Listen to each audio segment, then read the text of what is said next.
Hello students, good morning. चलिए शुरू करते हैं 11वीं कक्षा का अकाउंट सेट 2 जिसे तैयार किया है JCERT रांची ने। तो चलिए शुरू करते हैं। क्वेश्चन फर्स्ट कहता है, वित्तीय परिणामों जानने के लिए सभी व्यावसायिक लेन देन को रिकॉर्ड करने, वर्गीकृत करने और सारांशित करने की प्रक्रिया कहलाती है। सही जवाब होगा बुक कीपिंग। नेक्स्ट क्वेश्चन है, लाभ कमाने के लिए व्यवसाय में मालिक द्वारा निवेश की गई राशि या माल संपत्ति को कहा जाता है पूंजी।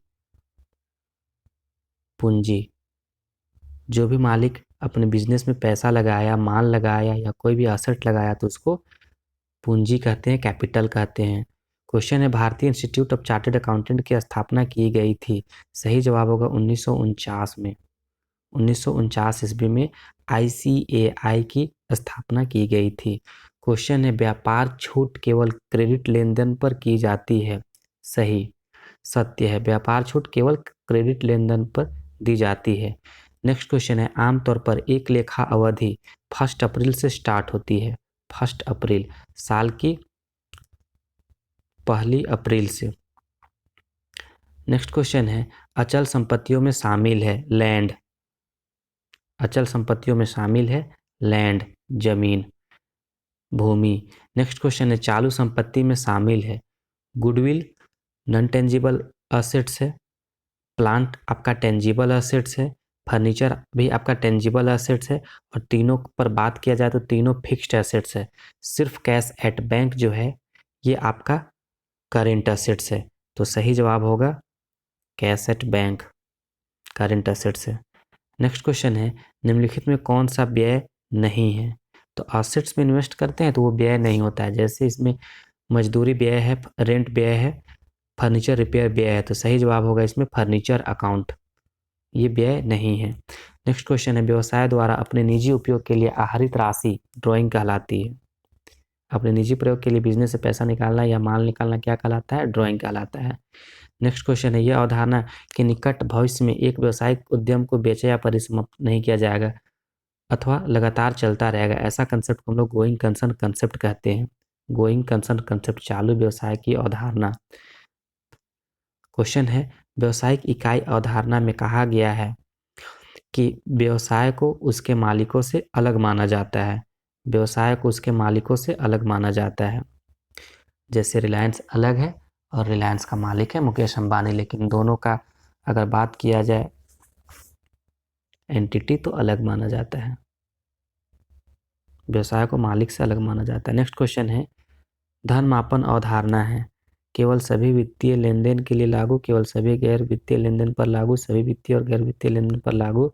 धन मापन सिर्फ मॉनेटरी फॉर्म में जो होता है ना उसको मानते हैं, तो 12 का ए होगा।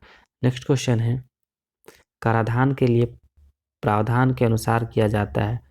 मतलब जो भी प्रोविजन फॉर टैक्सेशन करते हैं ना वो हम लोग रूढ़िवादी के अवधारणा यानी कि कंजर्वेटिज्म कंसेप्ट में करते हैं।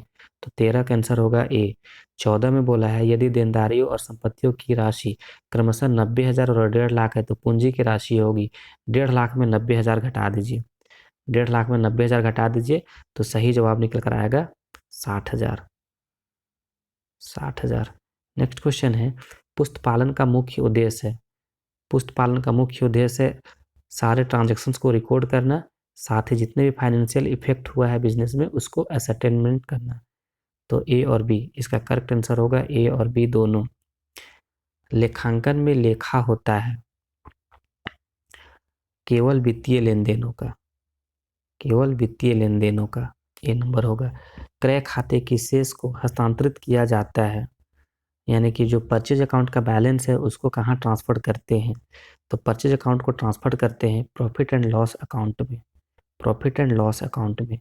17 का ए होगा। 18 में बोला है, संयंत्र की नकद खरीद। अगर हम लोग कोई भी प्लांट खरीदते हैं तो कैश जा रहा है, यानी कि प्लांट आ रहा है और कैश जा रहा है, यानी कि देखा जाए तो कोई भी संपत्ति में बदलाव नहीं होगा। यदि प्लांट आ रहा है तो कैश भी तो जा रहा है, तो कुल संपत्ति में कोई बदलाव नहीं। नेक्स्ट क्वेश्चन है, संयंत्र उधार में खरीदा। उधार में खरीदते हैं प्लांट तो इससे मेरा असेट्स बढ़ जाएगा। असेट्स बढ़ जाएगा। तो सही जवाब होगा कुल संपत्ति में वृद्धि। नेक्स्ट क्वेश्चन है, यह खाता अप्रत्यक्ष रूप से किसी व्यक्ति या व्यक्ति का प्रतिनिधित्व करता है तो उसको प्रतिनिधि व्यक्तिगत खाता रिप्रेजेंटेटिव पर्सनल अकाउंट कहते हैं। सी हो जाएगा 20 का। नेक्स्ट क्वेश्चन है, which of the following transaction is not of financial character. निम्नलिखित में कौन सा लेन देन वित्तीय प्रकृति का नहीं है। तो कर्मचारियों द्वारा हड़ताल करना, स्ट्राइक बाय एम्प्लॉय, 21 का डी होगा। मशीन अकाउंट है, मशीन आपका रियल अकाउंट है, कोई भी एसेट रियल अकाउंट हो जाएगा। नेक्स्ट क्वेश्चन है, 31 मार्च 2012 को 5,000 रुपये मूल्य का विक्रय किए जाने के बाद उसके पास 8,000 का अंतिम स्टॉक बचा रहा। तो ये बस एक इवेंट है, ये एक इवेंट है। तो 23 का ए नंबर होगा, एक घटना है। नाममात्र खाते में डेबिट शेष दर्शाता है खर्चा। आप पढ़े हैं नॉमिनल अकाउंट क्या कहता था, all expenses and losses are debit और all income and gains are credit. तो नॉमिनल अकाउंट का डेबिट पक्ष आपको एक्सपेंसेस दिखाएगा। नेक्स्ट क्वेश्चन है, आहरण किस खाते के अंतर्गत आता है। ड्राइंग को पर्सनल अकाउंट के तहत रखा जाता है, ठीक है ना, ड्राइंग व्यक्तिगत खाता के अंतर्गत आता है। 26 में बोला है, पुस्तपालन की प्रारंभिक इकाई प्राइमरी बुक होता है, बुक कीपिंग का प्राइमरी बुक जर्नल एंट्री, 26 का ए होगा। 27 बोला, माल की नकद खरीद दर्ज की जाती है। माल जो हम लोग खरीदते हैं नकद, उसको हम लोग लिखते हैं कैश बुक में, कैश बुक में। अगर उधार खरीदे तो ये चला जाएगा परचेज बुक में। नेक्स्ट क्वेश्चन है, लेखांकन की मान्यताएं हैं, लेखांकन की मान्यताएं exchange, period, unit of measures, all of the above. इसका करेक्ट आंसर होगा उपरोक्त सभी। नेक्स्ट क्वेश्चन है, who prepare a debit note. Debit note कौन तैयार करता है, तो परचेजर डेबिट नोट तैयार करेगा, परचेजर, क्रेता। नेक्स्ट क्वेश्चन है, रोकड़ खाता हमेशा डेबिट शेष दिखाता है, कैश अकाउंट हमेशा डेबिट बैलेंस दिखाएगा। नेक्स्ट क्वेश्चन है, किस अवधारणा के अनुसार व्यवसाय के स्वामी को व्यवसाय का लेनदार माना जाता है। इसको हम लोग कहेंगे एंटिटी कंसेप्ट। इसका सही जवाब होगा एंटिटी कंसेप्ट। क्वेश्चन देख रहे थे, हाँ 31 सही जवाब होगा एंटिटी कंसेप्ट, बी नंबर। नेक्स्ट क्वेश्चन है, फर्नीचर का कारोबार करने वाले व्यापारी द्वारा खरीदा गया फर्नीचर उसके लिए परचेज माना जाएगा, उसके लिए गुड्स या परचेज माना जाएगा, 32 का सी। नेक्स्ट क्वेश्चन है, संपत्तियों की खरीद के लिए क्रेडिट होगा।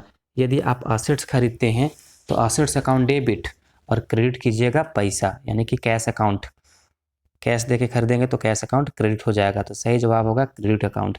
नेक्स्ट क्वेश्चन है, माल की बिक्री के लिए क्रेडिट होगा, माल बेचिएगा तो सेल्स को क्रेडिट करना होगा, तो इसका सही जवाब होगा सेल्स अकाउंट। नेक्स्ट क्वेश्चन है, मूल प्रलेखों के अंतर्गत आते हैं अंडर सोर्स डॉक्यूमेंट कम्स। तो सोर्स डॉक्यूमेंट में आपका रिसिप्ट है, इनवॉइस एंड बिल है, पे इन स्लिप है, यानी कि इसका करेक्ट आंसर होगा ऑल ऑफ दीज, ये सभी। और ट्रायल बैलेंस इज तलपट है, तो तलपट शेषों की सूची है, शेड्यूल ऑफ बैलेंस है, 36 का सी होगा। 37 में पूछता है, क्रेता के द्वारा माल वापसी पर भेजी जाने वाली चिट्ठी को कहते हैं a note sent by buyer on return of goods is called.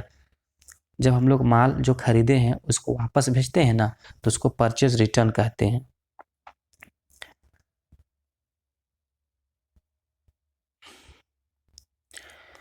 तो सही जवाब होगा debit note, debit note. Next question है, निम्नलिखित में कौन सा तलपट के आधार पर तैयार किया जाता है। Which of the following is prepared on the basis of trial balance. तो ट्रायल बैलेंस के बेसिस पे हम लोग फाइनल अकाउंट बनाते हैं, जर्नल के बेसिस पे लेजर, लेजर के बेसिस पे ट्रायल बैलेंस और ट्रायल बैलेंस के बेसिस पे फाइनल अकाउंट बनाते हैं। नेक्स्ट क्वेश्चन बोला है, एक व्यवसाय की पूंजी 75,000 है, यानी कि कैपिटल 75,000 है और लायबिलिटीज 25,000 है। तो व्यवसाय की कुल संपत्तियां होगी, तो आप जानते हैं assets equals to capital plus liabilities, यानी कि आप दोनों को जोड़ दीजिए तो आपका असेट मालूम हो जाएगा। तो 75,000 प्लस 25,000 जोड़िएगा तो 1 लाख होगा। नेक्स्ट क्वेश्चन है, तलपट के दोनों पक्षों में मिलान नहीं होता है तब कौन सा खाता खोला जाता है। तो सस्पेंस अकाउंट खोलते हैं, सस्पेंस अकाउंट। Thank you.